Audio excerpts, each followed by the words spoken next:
ఇక డీటెయిల్స్ చూస్తే దర్శి నియోజకవర్గంలోని ఆటో డ్రైవర్లందరూ కూటమి ప్రభుత్వానికి Darsi TDP incharge doctor Gottipati Lakshmi ఆధ్వర్యంలో భారీ ఆటో ర్యాలీ నిర్వహించారు. ఈ ర్యాలీలో ప్రకాశం జిల్లా PDCC bank chairman doctor Kamipalli Seetharamaiah, మాజీ శాసనసభ్యులు నారపశెట్టి పాపారావు, టీడీపీ యువ నాయకులు doctor Kadiyala Lalith Sagar, Darsi municipal chairman Narapasetti Pichaiah, auto డ్రైవర్లు పాల్గొన్నారు.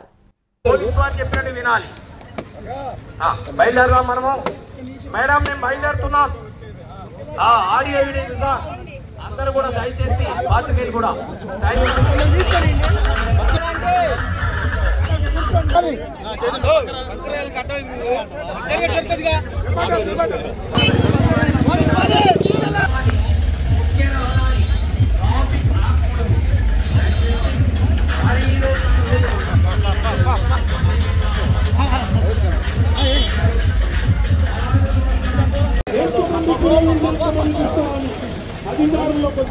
మేడం మేడం ముందు సార్ మీరు కూడా షర్ట్ వేసుకోండి సార్, మీరు కూడా షర్ట్ వేసుకోండి. అంటే స్పీడ్గా నడపద్దు, ర్యాష్గా నడపద్దని ఆ ఆటో డ్రైవర్ చెప్పే పరిస్థితి. అన్నీ మీకు ఎందుకు చెప్తున్నానంటే మా ఆటో డ్రైవర్ల మనసు పెద్ద మనసు అంటే ఏకంగా మా పోలీస్ సోదరుల దగ్గరికి వెళ్ళి డబ్బులు జాగ్రత్త. ఎల్బీనగర్ టీమ్స్ నిర్మాణ ప్రాంగణానికి మాజీ మంత్రి హరీష్ రావు, సబితా ఇంద్రారెడ్డి, ఎమ్మెల్యేలు సుధీర్ రెడ్డి, వివేక్ గౌడ్, కాలేరు వెంకటేష్, చింతా ప్రభాకర్, ఎమ్మెల్సీ యాదవ్ రెడ్డిలు చేరుకుని పరిశీలించారు. 22 నెలలుగా పెండింగ్ లో ఉన్న టీమ్స్ పనులను మాజీ మంత్రి హరీష్ రావు, ఎమ్మెల్యేల బృందం పరిశీలించారు.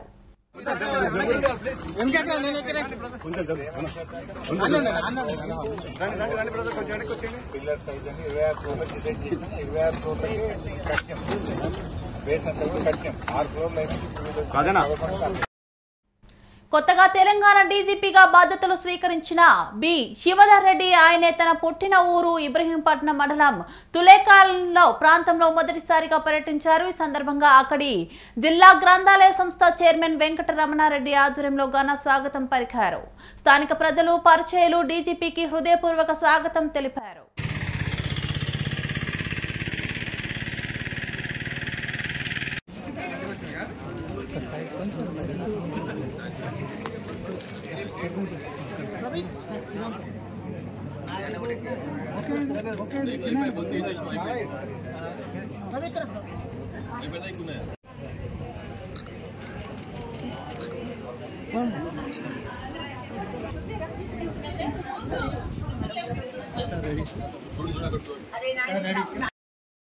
తణుకు నియోజకవర్గం మోర్తా గ్రామం నుంచి వెలివెన్ను వెళ్తుండగా యార్లగడ్డ వెంకటేశ్వర్ను కొందరు వెంబడించి ఇబ్బందులు కలుగజేయాలని కుట్ర చేశారు. స్థానికులు వారిని ఎదుర్కొనే సమయంలో పారిపోవడంతో ఉండ్రాజవరం పోలీస్ స్టేషన్ లో ఫిర్యాదు ఆయన న్యాయం చేయడానికి ప్రయత్నిస్తున్నారని, ఇలాంటి దాడులు అరాచకాలకు వ్యతిరేకమని పేర్కొన్నారు. మోర్తా గ్రామంలో పెట్రోల్ బంకు ఎదురుగా ఉన్నది. మరి ఇది గత 6 సంవత్సరాలుగా ఈ పూలే అంబేద్కర్ బహుజన ఫౌండేషన్ ఆధ్వర్యంలో అనేక కార్యక్రమాలు, సేవా కార్యక్రమాలు చేస్తూ ఉన్నాము. మరి కులాలకి, మతాలకి, వర్గాలకి, పార్టీలకి అతీతంగా మరి ఆంధ్రప్రదేశ్ కాకుండా తెలంగాణ రాష్ట్రంలో కూడా అనేక కార్యక్రమాలు చేయడం జరిగింది. మరి ఎక్కడ కూడా నేను ఎప్పుడు కూడా ఏ పార్టీని కానీ మరి ఏ కులాలని కూడా ఎక్కడ కూడా నేను విమర్శించలేదు. ప్రతి ఒక్కరిని కలుపుకుని నిరుద్యోగులకు ఉపాధి కల్పించాలని, మరి మహిళలకి పుట్టి మిషన్ ట్రైనింగ్ ఇప్పించాలని, కంప్యూటర్ క్లాసులు ఇప్పించాలని, మరి అలాగే అన్యాయం జరిగిన పేదల పక్షాన్ని నిలబడి మరి అన్యాయం జరిగిన మరి ప్రజల తరపున నిలబడి అన్యాయాన్ని ప్రశ్నిస్తున్నానని, ఈ మోర్తలో ఇక్కడ రాష్ట్ర కార్యాలయము అంబేద్కర్ ఫౌండేషన్ నడిపిస్తున్నానని కొంతమంది మరి నేనంటే వారం ఉన్న వాళ్ళు మరి నా పైన అనేక రకాలుగా నా పైన బురద చల్లే ప్రయత్నాలు చేస్తూ ఉన్నారు. మరి గతంలో అనేక కేసులు కూడా నా మీద పెడతాం కూడా జరిగింది. మరి ఎన్నోసార్లు నా పైన మరి లేనిపోని నిందలు కూడా ఇవ్వడం జరుగుతుంది. అయినప్పటికీ కూడా నేను అలా ఓర్చుకుని అంబేద్కర్, బాబాసాహెబ్ అంబేద్కర్ గారు ఏ విధంగా అయితే మరి ముందుకు తీసుకెళ్లారో ఆయన ఆశయాలకి అనుకూలంగా మరి ఆంధ్రప్రదేశ్ లో కూటమి ప్రభుత్వం మరో హామీని నెరవేర్చింది. రాష్ట్రంలోని ఆటో, ట్యాక్స్, మ్యాక్సీ క్యాబ్ డ్రైవర్లకు ఆర్థిక భరోసా కల్పించేందుకు ఉద్దేశించిన ఆటో డ్రైవర్ల సేవలో పథకాన్ని శనివారం ఘనంగా ప్రారంభించింది. ఈ పథకం కింద అర్హులైన ప్రతి డ్రైవర్ కు ఏటా 15,000 రూపాయల ఆర్థిక సాయాన్ని అందించనున్నారు. అందరికీ అభినందనలు, శుభాభినందనలు.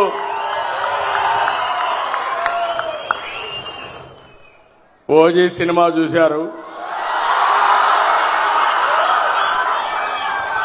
దసరా పండుగ చేసుకున్నారు.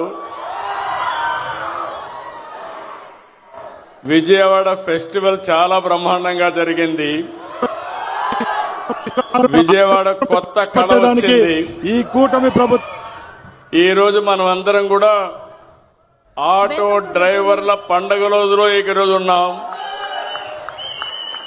నిన్ననే ఆయుధాల పూజల్లో వాహన పూజ చేశారు, ఆటో పూజ చేశారు. అవునా కాదా అని అడుగుతున్నా. చేశామంటే చేతుల పైకెత్తండి. ఇప్పుడు మీ అందరూ ఒకసారి సెల్ ఫోన్లు చూసుకోండి. ఆటో డ్రైవర్లు డబ్బులు వచ్చిందా లేదా? ఇది నిజమైన పండుగ. గట్టిగా చప్పట్లు కూడా చెప్పండి. ఒక్క నిమిషంలో మీ అకౌంట్ లో డబ్బులు వచ్చింది. మీ ఫోన్లో చెక్ చేసుకున్నారు. బ్యాంకుకు పోయే పని లేదు. కన్ఫర్మేషన్ కూడా వచ్చేసింది. అవునా కాదా అని అడుగుతున్నా. అది ఈ ప్రభుత్వం యొక్క ప్రత్యేకత. అదే ప్రభుత్వం యొక్క పని తీరని మరొక్కసారి మీ అందరికీ విజ్ఞప్తి చేస్తున్నా. జూబ్లీహిల్స్ ఎన్నికలు వచ్చేసరికి హరీష్ రావుకు సమస్యలు గుర్తుకు వచ్చాయని ప్రభుత్వ విప్ ఆది శ్రీనివాస్ అన్నారు. నగర ప్రజలను పక్కదారి పట్టించడానికి ఆయన హడావిడి మొదలుపెట్టారు. కొత్తపేట నిమ్స్ హాస్పిటల్ దగ్గర హరీష్ రావు, బీఆర్ఎస్ ఎమ్మెల్యేలు షో చేశారు. హాస్పిటల్ నిర్మాణం జరగడం లేదని సన్నాయి నొక్కులు నొక్కుతున్నారని అన్నారు. జూబ్లీహిల్స్ ఉప ఎన్నికలు రాగానే హరీష్ రావు గారికి సమస్యలు కనపడుతున్నట్టుగా హైదరాబాద్ నగర ప్రజలను తప్పుదో పట్టించే విధంగా ప్రయత్నం చేస్తూ కొత్తపేట టిమ్స్ హాస్పిటల్ దగ్గర తన బీఆర్ఎస్ ఎమ్మెల్యేల ద్వారా ఏదైతే సమస్యను పెద్దదిగా చూపించే ప్రయత్నం చేస్తూ జూబ్లీహిల్స్ ఎన్నికల్లో పబ్బం గడుపుకోవాలనే ప్రయత్నం చేసేటువంటి ప్రయత్నం ఒక డ్రామాగా తప్ప టిమ్స్ హాస్పిటల్ నిర్మాణం గత ప్రభుత్వం పదవీ కాలం పూర్తి కాకంటే ఒక సంవత్సరం ముందు వాళ్ళు భూ పూజ చేసిన సందర్భంలో మేము అధికారంలోకి వచ్చిన తర్వాత ఆ ఆసుపత్రి నిర్మాణాన్ని శరవేగంగా తీసుకొని ముందుకు పోయే క్రమంలో అధునాతనమైనటువంటి పద్ధతిలో నిర్మాణాలు, ఆపరేషన్ థియేటర్లు, వైద్య పరికరాలను సమకూర్చేటువంటి క్రమంలో విదేశాల నుండి అధునాతన పద్ధతులు ఉండేటువంటి పరికరాలను దిగుమతి చేసే క్రమంలో కాస్త ఆలస్యం జరిగేటువంటి సందర్భం, దాన్ని సరిదిద్దేటువంటి ప్రయత్నం కూడా చేసేటువంటి సందర్భంలో ప్రభుత్వం ఉంటూ మేము ప్రభుత్వం పేరు కోసం హడావుడిగా ప్రారంభం చేయాలని ఆలోచన ఏనాడు కూడా మా ముఖ్యమంత్రి రేవంత్ రెడ్డి గారు చేయలేరు. పేద ప్రజలకు ఉపయోగపడేటువంటి ఆసుపత్రులు పూర్తి స్థాయిలో నిర్మాణంలో తీసుకొచ్చి వైద్య సేవలు అందుబాటులోకి వచ్చిన ప్రారంభం చేయాలని చెప్పిన ప్రయత్నం చేస్తున్న సందర్భంలో ఇప్పటికీ ఆసుపత్రులు అన్ని కూడా 90% నిర్మాణాలు పూర్తి కాబట్టి వీరంత తొందరలో వైద్య సేవలు ప్రారంభం చేయడానికి కోసం ఓవైపు ప్రభుత్వం కసరత్తు చేస్తుంటే ఈరోజు ఈ ప్రభుత్వం పైన ఎప్పుడు ఆడిపోసుకునేటువంటి హరీష్ రావు గారు ఎల్బీ నగర్ కు చెందిన దళిత విద్యార్థి చంద్రశేఖర్ పోలే బీడీఎస్ పూర్తి చేసి పూర్తి చదువులపై అమెరికాలోని డల్లాస్ వెళ్లి చదువుకుంటున్న సమయంలో దుండగులు జరిపిన కాల్పులో దుర్మరణం పాలవడం అత్యంత విషాదకరమని మాజీ మంత్రి హరీష్ రావు అన్నారు. ఈ సందర్భంగా హరీష్ రావు చంద్రశేఖర్ ఇంటికి వెళ్లి కుటుంబ సభ్యులను పరామర్శించి వారికి ధైర్యం చెప్పారు.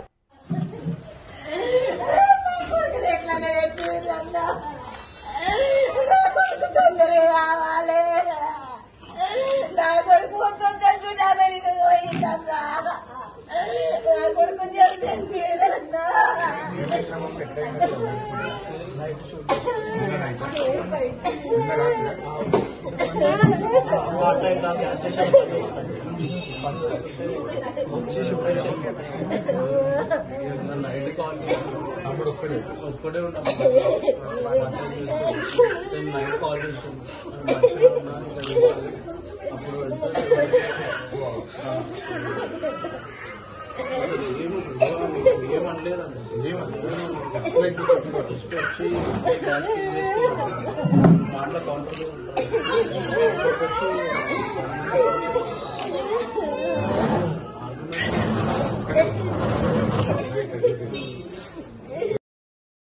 రాష్ట్ర ప్రభుత్వం ప్రవేశపెట్టిన ఆటో డ్రైవర్ల సేవా పథకం ప్రారంభోత్సవం సందర్భంగా విశాఖ పశ్చిమ నియోజకవర్గం ఎమ్మెల్యే ప్రభుత్వ విప్ గణబాబు వినూత్న రీతిలో గోపాలపట్నం నుంచి ఎన్ఏడి జంక్షన్ వరకు ఆటోను నడిపారు. ఆంధ్రప్రదేశ్ ముఖ్యమంత్రి నారా చంద్రబాబు నాయుడు ఆదేశాల ప్రకారం విశాఖ పశ్చిమ నియోజకవర్గం 90 వార్డు ఎన్ఏడి జంక్షన్ లో అధికారుల ఆధ్వర్యంలో ప్రారంభోత్సవ కార్యక్రమం నిర్వహించారు. ఈ సందర్భంగా వారు మాట్లాడారు.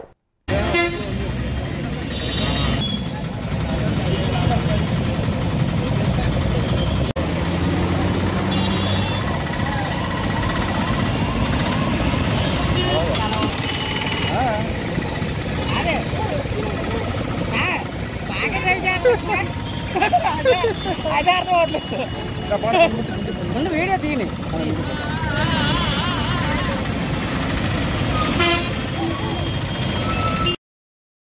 అల్వాల్ సర్కిల్లోని బొల్లారం రైల్వే స్టేషన్ సమీపంలో కంటోన్మెంట్ బోర్డు డంపింగ్ యార్డ్ వద్ద జైన్ కమ్యూనిటీ ఆధ్వర్యంలో ఏర్పాటు చేసిన గోశాల పశువుల ఆసుపత్రిని ప్రారంభించారు. జైన్ కమ్యూనిటీ ఆధ్వర్యంలో దేశవ్యాప్తంగా గోసేవా కార్యక్రమాలు చేపట్టారని, ఇక్కడ ఏర్పాటు చేసిన గోశాల అద్భుతంగా నిర్మించారని నిర్వాహకులు అభినందించారు. కేంద్ర మంత్రి కిషన్ రెడ్డి మాట్లాడుతూ గోశాల పశు వైద్యశాల ఏర్పాటు చేయడం వల్ల సంతోషం వ్యక్తం చేశారు. वैभव जी, वीर जी, रियान जी चोरडिया परिवार से कृपया एक सदस्य मंच पर पधारें और अपना सम्मान ग्रहण करें। बिहार धाम के लाभार्थी श्री विद्या देवी जी, श्री संपत राज जी परिवार से कृपया एक सदस्य मंच पर पधारें और अपना सम्मान।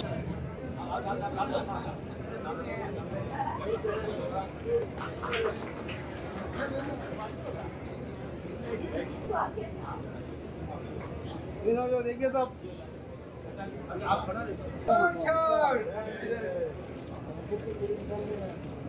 सिंहासन में बिठाने के लिए प्रयास किया है इतने साल। इसके कारण आज हमारे को अपमान करते हैं, हमारे विश्वास को हम अपमान करते हैं। हैदराबाद में ऐसा कुछ कहीं पर हॉस्पिटल, कहीं पे गौशाला, कभी पे कहीं पे अनाथ आश्रम, कहीं पे वस्त्रदान, ये सब काम में जैन समाज का बहुत नाम है, सारे देश में है। ऐसे नहीं कि जैन समाज केवल मात्र क्या कहाँ करते राजस्थान में काम करते, ऐसे नहीं है। मैंने पहले बताया कि नौकरी काम करते हुए और ह्यूमैनिटी में सबसे पहले ध्यान देते हैं। अहिंसा जैन समाज का पहला एजेंडा रहता है। अहिंसा के बारे में अगर कोई ऑर्गेनाइजेशन कमिटमेंट के साथ काम करते हैं, अहिंसा के लिए तन मन से समर्पित भाव से सेवा करते हैं, वो समाज हमारा जैन समाज है। बिजनेस में भी, व्यापार वर्ग में भी हमारे जैन समाज सबसे पहले है, ये मैं गर्व से कह सकता हूं। भारत में जितने भी बिजनेस होते हैं इसमें लगभग 24% हमारा जैन समाज कंट्रोल करते हैं। తుంగతుర్తిలో మాజీ మంత్రి ఆర్ దామోదర్ రెడ్డి అంత్యక్రియలలో టీపీసీసీ అధ్యక్షులు మహేష్ కుమార్ గౌడ్ పాల్గొని ఘనంగా నివాళులర్పించారు. ఈ సందర్భంగా దామోదర్ రెడ్డి పాడెమోసి అంతిమ సంస్కారాల్లో పాల్గొన్నారు. ఈ కార్యక్రమంలో మంత్రులు ఉత్తమ్ కుమార్ రెడ్డి, అడ్లూరి లక్ష్మణ్ కుమార్, మాజీ ఎంపీ వి హనుమంతరావు తదితరులు పాల్గొని దామోదర్ రెడ్డి పార్థివ దేహానికి నివాళులర్పించారు.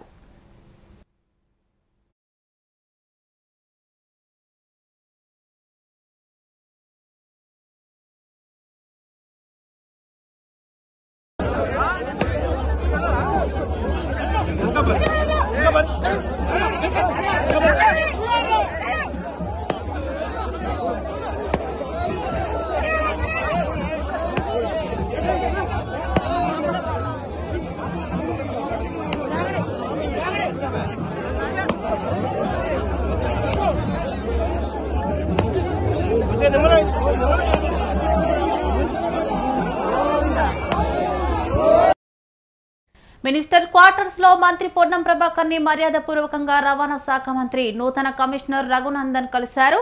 రవాణా శాఖ నూతన కమిషనర్ గా బాధ్యతలు స్వీకరించిన రఘునందన్ కి మంత్రి పొన్నం ప్రభాకర్ శుభాకాంక్షలు తెలిపారు.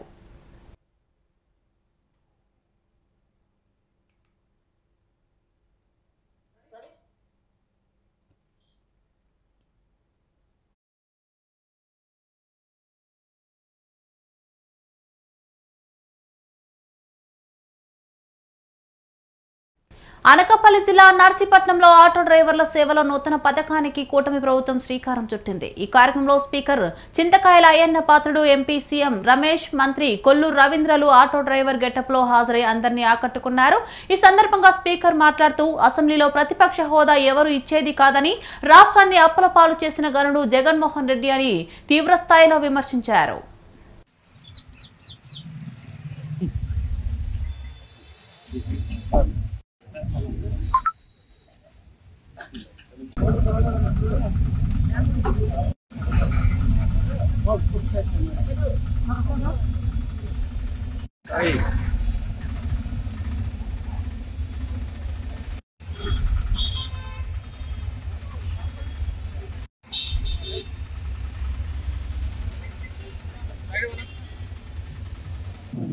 ఇప్పుడు ఈ ఒపీనియన్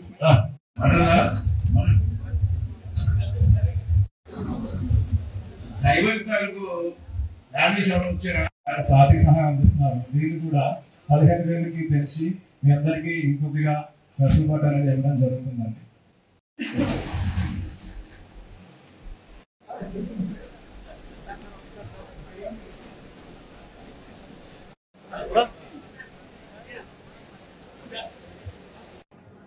₹20,62,00,000 చెక్, అక్షరాల 20,62,00,000 check Narsipatnam auto driver start మన అందరికీ అందిస్తున్నారు.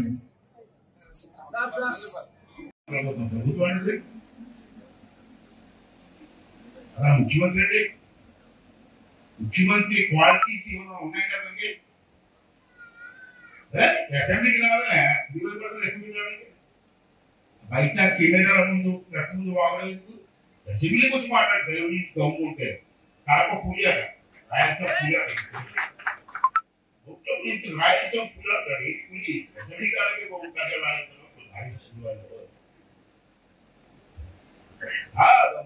అసెంబ్లీలో రాష్ట్రాంశాలు మాట్లాడు. అసెంబ్లీలో నేను టైమిస్తాను నీకు. అందరూ ఎమ్మెల్యేలకి ఇంటి టైం ఇస్తే మాట్లాడతాడా అన్న. కడప ఎలక్షన్లోనే గుర్తు చెప్పారు. సిగ్గు లేకుండా కడప పులి రాయలసీమ పులి ఎలక్షన్ చెప్పి చౌదరి పులిసే డిపాజిట్ రాలేదు. డిపాజిట్ రాదు. పులిగా పులి అంటారు. పులిలో మనం ఇదందరూ అంతేగా మాట్లాడే ప్రజాస్వామ్యం ఎవరైనా మాట్లాడడానికి ఏదైనా చెప్పచ్చు. కానీ పద్ధతులు అబద్ధాలు ఎక్కడ చూసిన అబద్ధాలని నిజంగానే నమ్మించుకుని ప్రయత్నం చేస్తారు. ఇవాళ కార్యక్రమం పెట్టారు. ఈ కార్యక్రమం ద్వారా రాష్ట్ర వ్యాప్తంగా 2,90,000 మందికి ఒక్కొక్కరికి 2,90,000 మందికి ఒక్కొక్కరికి 15,000 రూపాయలు ఇవ్వాలి. 2,90,000 సుమారు 3 లక్షలు 3 లక్షల కుటుంబాలు ఇవాళ ఇవ్వడం జరుగుతుంది. దీనికి కాలంలో మన మంత్రి గారు చెప్పినప్పుడు 436 కోట్లు అవుతుంది. మెడికల్ కాలేజ్ మీకు అవగాహన ఉండదండి. నేను జీవో వచ్చాను చంద్రబాబు నాయుడు ఏ జీవో వచ్చారు? చిత్తూరు జిల్లా వేదరకుప్ప మండలం దేవలంపేట గ్రామంలో డాక్టర్ బిఆర్ అంబేద్కర్ విగ్రహాన్ని పెట్రోల్ పోసి తగలబెట్టిన వారిని వెంటనే శిక్షించాలని వైఎస్ఆర్ కాంగ్రెస్ పార్టీ రాష్ట్ర ప్రధాన కార్యదర్శి అధికార ప్రతినిధి జూపూడి ప్రభాకర్ రావు డిమాండ్ చేశారు. మొదటి నుంచి దేవలంపేటలో అంబేద్కర్ విగ్రహాన్ని పెట్టకుండా కొంతమంది టీడీపీ నేతలు అడ్డుకునే ప్రయత్నం చేశారని మండిపడ్డారు. ఇప్పటికైనా ప్రభుత్వం డాక్టర్ బాబాసాహెబ్ అంబేద్కర్ గారి పేరుని ప్రపంచవ్యాప్తంగా దేశవ్యాప్తంగా పాలకులు ఉచ్చరించలేనటువంటి పరిస్థితుల్లో ఈ రోజు ఉన్నాం. కానీ దీనికి విరుద్ధంగా కూటమి ప్రభుత్వం ఎదురుగుప్పం మండలంలో దేవలంపేట అనే ఒక విలేజ్ లో గురువారం నాడు సతీష్ నాయుడు అనే అంబేద్కర్ వ్యతిరేకి తెలుగుదేశం బ్యాచ్ అక్కడ గోవిందప్ప అనే సర్పంచ్ అంబేద్కర్ విగ్రహాన్ని పెడితే పెట్టినప్పటి నుంచి విగ్రహం మీద పగబట్టినటువంటి సతీష్ నాయుడు ఈ విగ్రహాన్ని తొలగిస్తాం, ఈ విగ్రహాన్ని పెట్రోల్ పోసి తగలబెడతాం అని హెచ్చరిస్తూ వస్తున్న నేపథ్యంలో ఏమైందో ఏమో కానీ సడన్ గా గురువారం నాడు అర్ధరాత్రి అంబేద్కర్ విగ్రహాన్ని పెట్రోల్ పోసి తగలబెట్టారు. ప్రభుత్వం దీని మీద సీరియస్ గా మాట్లాడకపోతే ప్రభుత్వం కూడా అతని వెనకాల ఉందని భావించాల్సి వస్తుంది. ఎందుకంటే సతీష్ నాయుడు అక్కడ ఉన్నటువంటి లోకల్ ఎమ్మెల్యేకి అనుగ శిష్యులుగా తిరుగుతున్నటువంటి ఒక నేపథ్యం అక్కడ ఉన్నటువంటి మాజీ ఉప ముఖ్యమంత్రి నారాయణ స్వామి గారు కూడా నిన్న విగ్రహం దగ్గరికి వెళ్లి ధర్నా చేయడం జరిగింది. ఈ రాష్ట్రంలో అంబేద్కర్ విగ్రహాన్ని తగలబెడుతూ ఉంటే, అంబేద్కర్ విగ్రహాన్ని అవమానిస్తూ ఉంటే, అంబేద్కర్ విగ్రహాన్ని ఎరగొడుతూ ఉంటే మిగతా వాళ్ళు చూస్తూ ఉంటారా? అంబేద్కర్ వాదులు ఎవరు కూడా దీన్ని చూస్తూ ఊరుకోరు. ఖచ్చితంగా తిరుగుబాటు ప్రారంభమవుతుంది. వైఎస్ఆర్ కాంగ్రెస్ పార్టీ దళిత సంఘం తరఫున, వైఎస్ఆర్ కాంగ్రెస్ పార్టీ తరఫున ఈ రోజు ఈ రాష్ట్రంలో అంబేద్కర్ మీద ఎక్కడైనా సరే వారితే కబడ్దారని చెప్పే ఒక నేపథ్యాన్ని వైఎస్ఆర్ కాంగ్రెస్ పార్టీ దళితుల తరఫున, అంబేద్కర్ ఆలోచన విధానం తరఫున ముందుండే పోరాటానికి సిద్ధపడుతోంది. అదే క్రమంలో ఈ రాష్ట్రంలో ఉన్నటువంటి మేధావులు కానీ, ఈ రాష్ట్రంలో అంబేద్కర్ వాదులు కానీ, ఈ రాష్ట్రంలో ఉన్నటువంటి అనేక మంది ఆలోచన పనులు కూడా అంబేద్కర్ విగ్రహాన్ని తగలబెట్టే కూటమి ప్రభుత్వ నాయకులుగా ఉన్నటువంటి సతీష్ నాయుడు లాంటి వాడిని ఇమ్మీడియట్ గా అరెస్ట్ చేసి వాడిని ప్రజల ముందు నిలబెట్టకపోతే ఈ ప్రభుత్వానికి వ్యతిరేకంగా పోరాటం చేయాల్సిన అవసరం ఉంటుంది. అంబేద్కర్ మీద ఇంకెవడైనా ఎక్కడైనా సరే చేయి వేసాడంటే వాడికి బుద్ధి చెప్పే మార్గంగా వాడిని శిక్షించాల్సిన అవసరం ఉందని వైఎస్ఆర్ కాంగ్రెస్ పార్టీ. ఇవి బులెటిన్ అప్డేట్స్. మరో బులెటిన్లో మళ్ళీ కలుద్దాం. అంతవరకు సెలవు. నమస్తే.